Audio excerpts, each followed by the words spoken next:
अकेलापन एक ऐसी अवस्था है जिससे शायद ही कोई बच सके। जो लोग सामान्य जीवन को अपनाते हैं वे शायद इससे कम सामना करते हों, लेकिन जो लोग जीवन में कुछ अलग करना चाहते हैं उन्हें इस अकेलेपन से गुजरना ही पड़ता है। इस अकेलेपन को न केवल सहना पड़ता है बल्कि इसे समझकर आत्म अवलोकन के रूप में देखना पड़ता है। यह कहानी देवव्रत नामक एक युवक की है जो बचपन से ही कुछ अलग करने का सपना देखता था, लेकिन उसे यह नहीं पता था कि इस सफर में अकेलापन उसका सबसे बड़ा साथी और शिक्षक बन जाएगा। देवव्रत का जन्म एक सामान्य से गांव में हुआ था। उसका परिवार एक किसान परिवार था जो साधारण जीवन जी रहा था। गांव के अधिकांश लोग खेती बाड़ी में व्यस्त रहते थे और उन्हें इस जीवन से संतुष्टि मिलती थी, लेकिन देवव्रत हमेशा इस जीवन से कुछ और देखता था। उसे हमेशा लगता था कि उसके जीवन में कुछ खास है जिसे अभी तक वह पहचान नहीं पाया है। उसकी ख्वाहिशें उसे बाकी लोगों से अलग बनाती थीं। जब वह छोटा था तब वह अक्सर आसमान में उड़ते पक्षियों को देखता और सोचता, ये पक्षी कितने आजाद हैं। इन्हें न कोई बंधन है न कोई सीमा। क्या मेरा जीवन भी ऐसा हो सकता है? उसके माता पिता उसे समझाते, बेटा, हमारा जीवन खेती बाड़ी में ही है, तुम्हारा भविष्य भी यही है। हमें मेहनत करनी है और जो कुछ हमारे पास है उसमें संतुष्टि प्राप्त करनी है। लेकिन देवव्रत के मन में यह बात घर नहीं कर पाई। उसने सोचा, क्या केवल यही जीवन है? क्या मैं भी अपने सपनों को पूरा नहीं कर सकता? यह विचार उसके मन में गहरे बैठ गए और उसके भीतर एक विद्रोही भाव पैदा होने लगा। वह अपने दोस्तों से कहता, मैं यहां से बाहर जाकर कुछ बड़ा करूंगा, मैं सिर्फ खेतों में काम नहीं करना चाहता। लेकिन उसके दोस्त उसकी बातें मजाक में उड़ा देते। तू क्या करेगा? तेरा काम खेती करना है और कुछ नहीं, सपने देखना छोड़ दे। देवव्रत के लिए यह बातें निराशाजनक थीं, लेकिन उसने अपनी इच्छाओं को दबाया नहीं। वह दिन रात सोचता रहता कि उसे अपने जीवन में क्या करना चाहिए, लेकिन गांव में उसे कोई समझ नहीं पा रहा था। हर कोई उसे समझाने की कोशिश करता कि वह सिर्फ अपने परिवार के काम में लगे रहे और यहीं अपना जीवन व्यतीत करे। समय बीतता गया और देवव्रत की उम्र बढ़ने के साथ साथ उसकी बेचैनी भी बढ़ती गई। उसने महसूस किया कि अगर वह यहां रहा तो वह कभी अपने सपनों को साकार नहीं कर पाएगा। उसे यह भी पता था कि गांव और परिवार से दूर जाना आसान नहीं होगा, लेकिन उसकी आत्मा उसे चैन नहीं लेने दे रही थी। एक रात जब पूरे गांव में सन्नाटा था, देवव्रत अपने घर के आंगन में बैठा था। चांदनी रात थी और वह आसमान की ओर देख रहा था। अचानक उसके मन में एक गहरी बात आई, अगर मैं यहां रहा तो मैं अपने जीवन का उद्देश्य कभी नहीं पा सकूंगा। मुझे कुछ अलग करने के लिए इस जगह से निकलना ही होगा। उसने अपने माता पिता से बात करने का निर्णय लिया। सुबह उसने हिम्मत जुटाकर अपने पिता के पास जाकर कहा, पिताजी, मुझे कुछ समय के लिए बाहर जाना है। मैं अपने जीवन का उद्देश्य खोजना चाहता हूं। यह सुनकर उसके पिता क्रोधित हो गए। तू क्या कह रहा है? क्या तुझे पता है इस घर की जिम्मेदारी तेरे ऊपर है? तू बाहर जाकर क्या करेगा? हमारे पास यही जमीन है, यही जीवन है। तेरी मां और मैं कितनी मेहनत से तुझे बड़ा कर रहे हैं और तू हमें छोड़कर जाने की बात कर रहा है। लेकिन देवव्रत ने अपनी बात दोहराई, पिताजी, मुझे कुछ अलग करना है, मुझे बाहर की दुनिया देखनी है। उसकी मां की आंखों में आंसू थे। बेटा, हम तुझे इस तरह नहीं जाने दे सकते। तेरा घर यहीं है और तुझे हमारी जरूरत है। देवव्रत का मन अंदर से टूट रहा था, लेकिन उसने फैसला कर लिया था। उसने अपने माता पिता से माफी मांगी और कहा, मैं वापस आऊंगा, लेकिन अभी मुझे जाना ही होगा। उसने अपने परिवार और गांव को छोड़ने का कठोर निर्णय ले लिया। वह अकेला ही जंगल की ओर चल पड़ा, जहां उसे शांति और एकांत मिल सके। उसकी यात्रा शुरू हो चुकी थी और उसने अपने भीतर के संघर्षों को पहचानना शुरू किया। देवव्रत ने कई दिनों तक बिना किसी मंजिल के जंगल में भटकते हुए सफर किया। चारों ओर हरे भरे पेड़, घनी झाड़ियां और पक्षियों की आवाजें थीं, लेकिन उसके मन में एक अजीब सा सन्नाटा था। यह सन्नाटा बाहर के जंगल का नहीं, बल्कि उसके भीतर का था। उसने महसूस किया कि अकेलापन केवल एक शारीरिक अवस्था नहीं है, बल्कि यह मानसिक और आत्मिक भी हो सकता है। उसने कई दिनों तक खुद से सवाल पूछे, मैं यहां क्यों आया हूं? क्या यह अकेलापन मुझे मेरे उद्देश्य तक पहुंचाएगा? जवाब तो कहीं नहीं था, लेकिन सवाल गहराते जा रहे थे। एक रात जब वह एक झरने के पास बैठा हुआ था, उसने महसूस किया कि यह अकेलापन उसकी असली परीक्षा है। उसे अब न किसी से मदद मिलने की उम्मीद थी और न ही कोई साथी था जो उसकी बात समझ सके। यह समय उसके आत्म मंथन का था और उसे इस अकेलेपन से निकलने का रास्ता खुद ही खोजना था। कई दिनों तक भटकने के बाद एक दिन देवव्रत को एक साधु मिले जो गहरे ध्यान में बैठे थे। उनके चेहरे पर शांति और संतोष की झलक थी। देवव्रत ने उनके पास जाकर सिर झुकाया और उनसे पूछा, महाराज, मैं अपने जीवन का उद्देश्य खोजने निकला हूं, लेकिन यह अकेलापन मुझे खा रहा है। मैं अपने मन की शांति खो चुका हूं। साधु ने अपनी आंखें खोली और मुस्कुराते हुए बोले, बेटा, जो लोग कुछ अलग करने की चाह रखते हैं उन्हें सबसे पहले अपने भीतर की यात्रा करनी पड़ती है। यह अकेलापन तुम्हें तुम्हारे वास्तविक अस्तित्व से मिलाएगा। यह आसान नहीं है, लेकिन यह सबसे महत्वपूर्ण यात्रा है जो किसी भी इंसान को करनी पड़ती है। देवव्रत ने उनसे पूछा, लेकिन यह अकेलापन इतना कष्टदायक क्यों है? इसे सहना इतना कठिन क्यों है?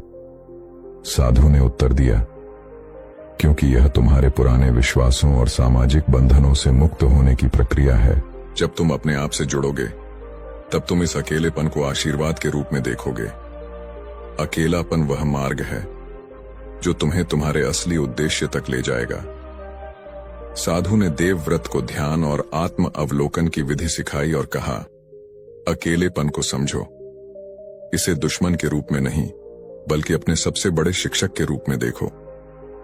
साधु की शिक्षाओं के बाद देवव्रत ने अपने मन को शांत करने का प्रयास शुरू कर दिया। अब वह अकेलेपन को एक अवसर के रूप में देख रहा था। उसने जंगल में ध्यान करना शुरू किया और हर दिन वह अपने भीतर के सवालों को शांत करने की कोशिश करता। कई महीनों तक उसने अपने भीतर की यात्रा की। उसने महसूस किया कि जीवन का असली उद्देश्य केवल बाहरी दुनिया में नहीं है, बल्कि यह हमारे भीतर छिपा होता है। देवव्रत के लिए यह यात्रा आसान नहीं थी। शुरुआत में उसे बहुत मुश्किलें आईं। कई बार उसे लगता कि वह गलत राह पर है। मन के भीतर जो आवाजें उठतीं, वे उसे विचलित करने लगतीं। क्या वह सही कर रहा है? क्या उसने गांव छोड़ने का निर्णय गलत लिया था?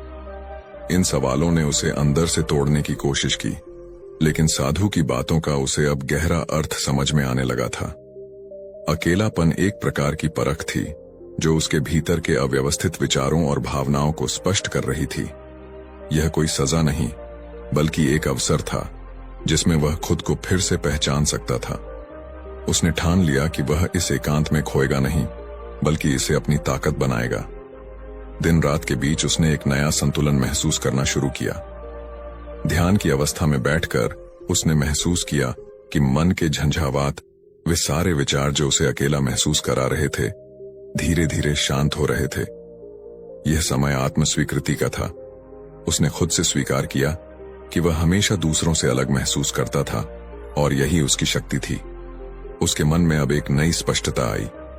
उसने यह समझा कि अकेलापन वह स्थिति है जब इंसान अपनी असलियत से मिलता है। हर व्यक्ति का रास्ता अलग होता है, लेकिन उसे अकेले ही उस पर चलना होता है। उसकी यह समझ धीरे धीरे गहरी होती गई। देवव्रत की भीतर की यात्रा में एक नया मोड़ तब आया जब एक दिन ध्यान में उसने गौतम बुद्ध की शिक्षाओं को याद किया। बचपन में उसने अपने गांव में बुद्ध की कहानियां सुनी थीं, लेकिन उन कहानियों का मतलब अब उसे पूरी तरह समझ में आ रहा था। बुद्ध ने भी अपने जीवन में अकेलेपन का सामना किया था, अपने परिवार, समाज और यहां तक कि खुद से भी। एक दिन ध्यान में उसे एक अद्भुत अनुभव हुआ। उसने खुद को बुद्ध के समक्ष पाया, जैसे वे उसे कुछ सिखाने आए हों। बुद्ध ने मुस्कुराते हुए कहा, तुम जिस अकेलेपन से गुजर रहे हो, वह वास्तव में तुम्हारी मुक्ति का मार्ग है। संसार में जो कुछ भी अद्वितीय होता है, वह पहले इस एकांत की भट्टी में तपता है। जब तुम अपने भीतर से सारे भ्रमों को दूर कर लोगे, तब तुम्हें अपने जीवन का असली उद्देश्य दिखाई देगा। देवव्रत ने बुद्ध से पूछा, लेकिन यह रास्ता इतना कठिन क्यों है? क्यों इस सफर में हर इंसान को अकेले ही चलना पड़ता है? बुद्ध ने उत्तर दिया, यह कठिन है क्योंकि यह आत्म अन्वेषण का मार्ग है। हर व्यक्ति को अपने भीतर की शांति और संतोष को खोजना पड़ता है। यह दुनिया हमें कई तरह के बंधनों में बांधती है, परिवार, समाज, मित्र और यहाँ तक कि हमारी इच्छाएं। लेकिन जब तुम इन सब से मुक्त हो जाते हो, तभी तुम अपनी आत्मा की असली आवाज को सुन सकते हो। बुद्ध की बातें देवव्रत के मन को गहरे छू गईं। उसे अब यह एहसास हो गया था कि उसका सफर सही दिशा में है। उसने अपने अकेलेपन को अब एक चुनौती के बजाय एक उपहार की तरह देखना शुरू किया। समय बीतता गया और देवव्रत की आत्म अवलोकन की यात्रा उसे एक नई स्पष्टता की ओर ले गई। वह अब उस अकेलेपन को गहराई से समझ चुका था जिससे वह डरता था। यह अकेलापन अब उसे परेशान नहीं करता, बल्कि उसे प्रेरित करता था। उसे अब इस सच्चाई का एहसास हो गया था कि जीवन में कुछ अलग करने के लिए उसे इस तरह की यात्रा से गुजरना ही था। कुछ महीनों के बाद उसने अपने गांव वापस लौटने का निर्णय लिया। इस बार वह केवल एक साधारण इंसान के रूप में नहीं, बल्कि एक जागरूक और संतुलित व्यक्ति के रूप में वापस लौट रहा था। उसके भीतर अब वह बेचैनी नहीं थी, बल्कि एक संतोष और दृढ़ता थी। गांव पहुंचते ही लोग उसे देखकर हैरान रह गए। उन्होंने देखा कि वह व्यक्ति जो कभी बेचैन था, अब पूरी तरह शांत और स्थिर था। उसके माता पिता ने भी उसकी आंखों में वह बदलाव देखा।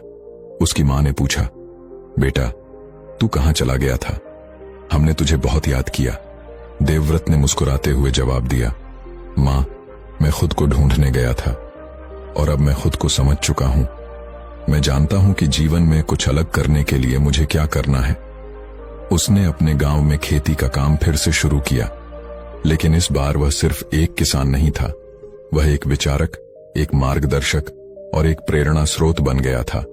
उसने अपने जीवन के अनुभवों को दूसरों के साथ साझा करना शुरू किया।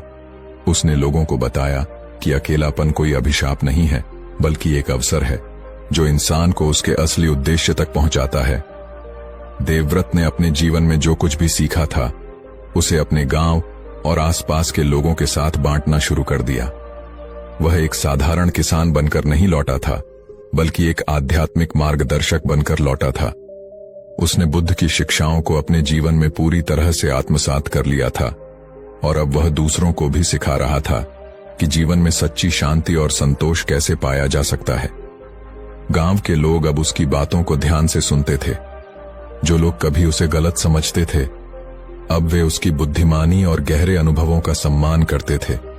उसने अपने जीवन के अनुभवों के माध्यम से सभी को यह सिखाया कि जब इंसान कुछ अलग करने की ठान लेता है, तो उसे अकेलेपन से गुजरना ही पड़ता है, लेकिन यह अकेलापन उसकी सबसे बड़ी ताकत बन सकता है।